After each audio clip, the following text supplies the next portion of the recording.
2024ನೇ ಇಸ್ವಿಯನ್ನು ಮುಗಿಸಿ ನಾವೆಲ್ಲರೂ 2025ನೇ ಇಸ್ವಿಗೆ ಪಾದಾರ್ಪಣೆ ಮಾಡಿದ್ದೀವಿ. ಈ ಒಂದು ವರ್ಷ ಎಲ್ಲರ ಜೀವನದಲ್ಲಿ ಸುಖ, ಶಾಂತಿ, ನೆಮ್ಮದಿಯನ್ನು ತಂದುಕೊಳ್ಳಿ. ಹಾಗೆ ದೇವರು ಒಳ್ಳೆ ಆರೋಗ್ಯ, ಆಯಸ್ಸನ್ನು ಕೂಡ ನಿಮ್ಮ ಕುಟುಂಬಕ್ಕೆ ನೀಡಲಿ. ಈ 2025ನೇ ಇಸ್ವಿ ಜನವರಿ 1ನೇ ತಾರೀಕು ಅಂದರೆ ಇವತ್ತು ಬುಧವಾರ ಬಂದಿದೆ. ಹಾಗಾಗಿ ನಾವು ಯಾವ ವಿಶೇಷ ಪೂಜೆಗಳನ್ನು ಮಾಡಬೇಕು, ಯಾವ ರೀತಿ ಇದನ್ನು ಕೂಡ ಆಚರಣೆ ಮಾಡ್ಬೋದು, ಹಾಗೆ ಹೇಗೆ ಮಾಡೋದ್ರಿಂದ ನಮಗೆ ಒಳ್ಳೆಯದಾಗುತ್ತೆ ಅನ್ನೋದನ್ನು ಈ ವಿಡಿಯೋದಲ್ಲಿ ತಿಳಿಸ್ತಾ ಹೋಗ್ತೀನಿ. ವಿಡಿಯೋ ನಿಮಗೆ ಇಷ್ಟ ಆದರೆ ನನ್ನ ಚಾನಲನ್ನು ದಯವಿಟ್ಟು ಸಬ್ಸ್ಕ್ರೈಬ್ ಮಾಡ್ಕೊಳ್ಳಿ. ಹಾಗೆ ವಿಡಿಯೋಗೆ ಒಂದು ಲೈಕ್ ಕೊಡೋದನ್ನು ಖಂಡಿತ ಮರಿಬೇಡಿ.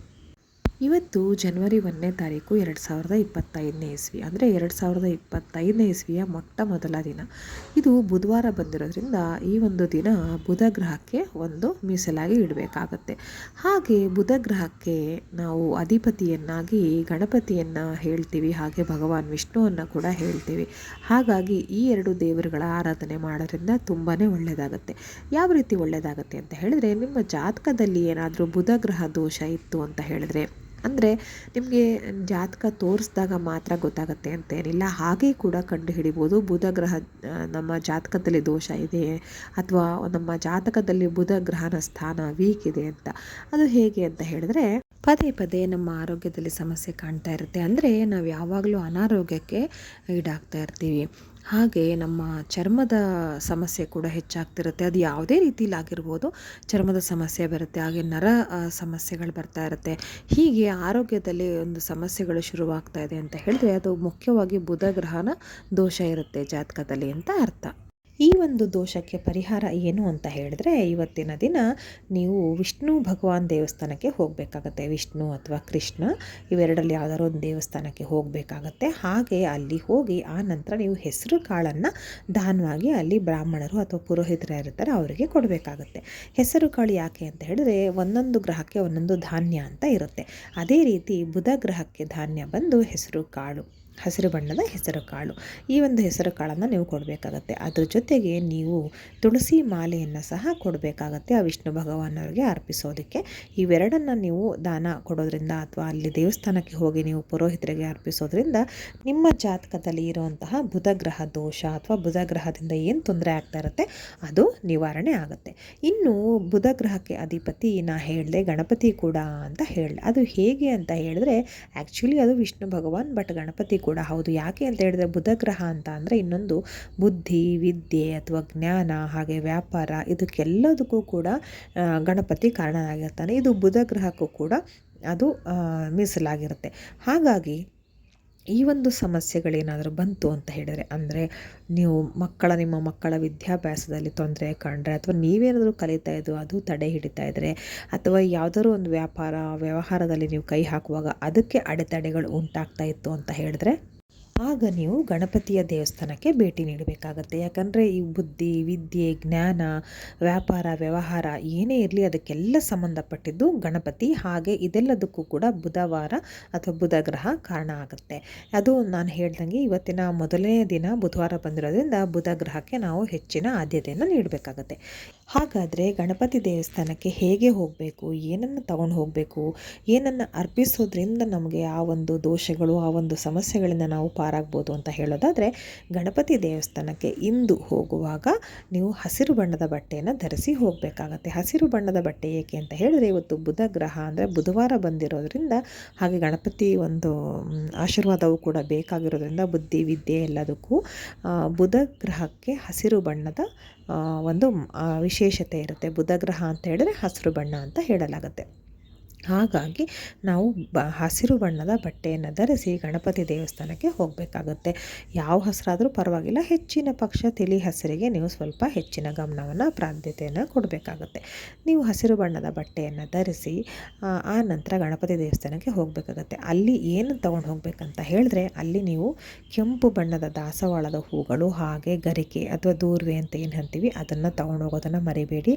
ನಿಮ್ಗೆ ಏನೇ ಸಮಸ್ಯೆ ಇದ್ದರೂ ಇದೇ ಸಂಕಲ್ಪದ ಮೇಲೆ ನೀವು ಬೇಡ್ಕೊಂಡು ಬರಬೇಕಾಗುತ್ತೆ. ಮಾಡಬೇಕಾಗತ್ತೆ. ಹಾಗೆ ಅದನ್ನು ಅಲ್ಲಿ ದೇವರಿಗೆ ಅರ್ಪಿಸಿ ಬರಬೇಕಾಗತ್ತೆ. ಹಾಗೆ ನೈವೇದ್ಯ ಅಥವಾ ಏನಕ್ಕಾದ್ರೂ ನೀವು ದೇವಸ್ಥಾನಕ್ಕೆ ಪ್ರಸಾದದ ರೂಪದಲ್ಲಿ ತೊಗೊಂಡು ಹೋಗ್ತೀರಾ ಅಂತ ಹೇಳಿದ್ರೆ ಪಂಚಕಜ್ಜಾಯ ಮಾಡ್ಬೋದು, ಅಥವಾ ಲಾಡು ಮಾಡ್ಬೋದು, ಅಥವಾ ಸಕ್ಕರೆಯನ್ನು ಸಹ ನೀವು ಕೊಡ್ಬೋದು. ಪುಟಾಣಿ ಹಾಗೆ ಸಕ್ಕರೆ ಅಂದರೆ ಹುರಿಗಡಲೆ ಮತ್ತು ಸಕ್ಕರೆಯನ್ನು ಕೂಡ ನೀವು ಕೊಡ್ಬೋದು, ಅಥವಾ ಬೆಲ್ಲ ಮತ್ತು ಹುರಿಗಡಲೆಯನ್ನು ಕೂಡ ಕೊಡ್ಬೋದು. ಕೊಬ್ಬರಿ ಹಾಗೆ ಹುರಿಗಡಲೆ ಸಕ್ಕರೆಯನ್ನು ಕೊಡ್ಬೋದು. ಇಷ್ಟು ವಸ್ತುಗಳಲ್ಲಿ ಯಾವುದಾದ್ರೂ ಒಂದು ಪದಾರ್ಥಗಳನ್ನು ನೀವು ಕೊಟ್ಟರೆ ತುಂಬ ಒಳ್ಳೆಯದಾಗತ್ತೆ. ಹಾಗೆ ನಿಮ್ಮ ಮಕ್ಕಳಲ್ಲಿ ವಿದ್ಯಾದೋಷ ಏನಿರುತ್ತೆ ಅದೆಲ್ಲವೂ ಕೂಡ ಸಂಪೂರ್ಣವಾಗಿ ಹೋಗುತ್ತೆ.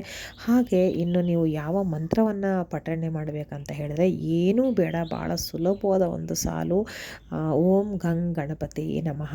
ಇದನ್ನು ನೀವು 108 ಬಾರಿ ದೇವಸ್ಥಾನಕ್ಕೆ ಹೋಗಿ ಪಠನೆ ಮಾಡೋದ್ರಿಂದ ತುಂಬಾ ಒಳ್ಳೆಯದಾಗತ್ತೆ. ನೋಡಿ ನಿಮ್ಮ ಲೈಫಲ್ಲಿ ಎಷ್ಟು ಚೇಂಜಸ್ ಆಗುತ್ತೆ ಅಂತ. ಅಲ್ಲಿ ಹೋಗಿ ಒಂದು ವಿಶೇಷ ಪೂಜೆಯನ್ನು ಕೂಡ ಮಾಡಿಸಿ, ಈಗ ಏನೇನು ತಗೊಂಡು ಹೋಗಿರ್ತೀರ ಅದೆಲ್ಲವನ್ನು ನೀವು ಸಮರ್ಪಿಸಬೇಕು, ಅರ್ಪಿಸಬೇಕು ಅಲ್ಲಿನ ದೇವರ ಗುಡಿನಲ್ಲಿ, ಅಥವಾ ನೀವು ಪುರೋಹಿತರಿಗೆ ಕೊಟ್ಟರೆ ಅವರು ಕೂಡ ಅದನ್ನು ಕೊಡ್ತಾರೆ, ಅಲ್ಲಿ ಅರ್ಪಿಸ್ತಾರೆ ದೇವರಿಗೆ. ಅದಾದ ನಂತರ ನೀವು ಯಾವುದಾದ್ರು ಒಂದು ಗಣಪತಿಗೆ ಸೇವೆಯನ್ನು ಮಾಡಿಸ್ಬೇಕಾಗತ್ತೆ.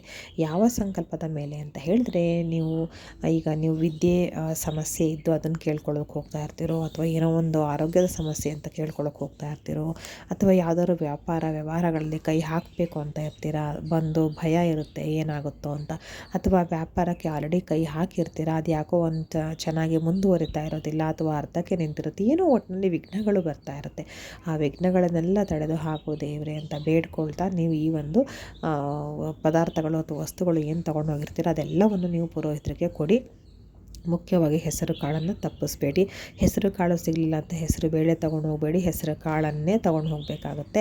ಅದನ್ನು ಎಲ್ಲವನ್ನು ಅರ್ಪಿಸಿ ಆ ನಂತರ ನಾನು ಹೇಳ್ದಂಗೆ 108 ಬಾರಿ ಓಂ ಗಣಪತಿ ನಮಃ ಅಂತ ಪಠನೆ ಮಾಡಬೇಕಾಗತ್ತೆ. ಅದಕ್ಕಿಂತ ಹೆಚ್ಚು ಕೂಡ ಪಠನೆ ಮಾಡಿದ್ರೆ ತುಂಬ ಒಳ್ಳೆಯದು. ನಾನು ಒಂದು ಮಿನಿಮಮ್ ಎಷ್ಟು ಹೇಳ್ಬೋದು ಅಷ್ಟು ಹೇಳಿದ್ರೆ ನಿಮಗೆ ಒಂದು ಫಲ ಸಿಕ್ಕತ್ತೆ ಅಂತ ಹೇಳ್ತಾ ಇದ್ದೀನಿ.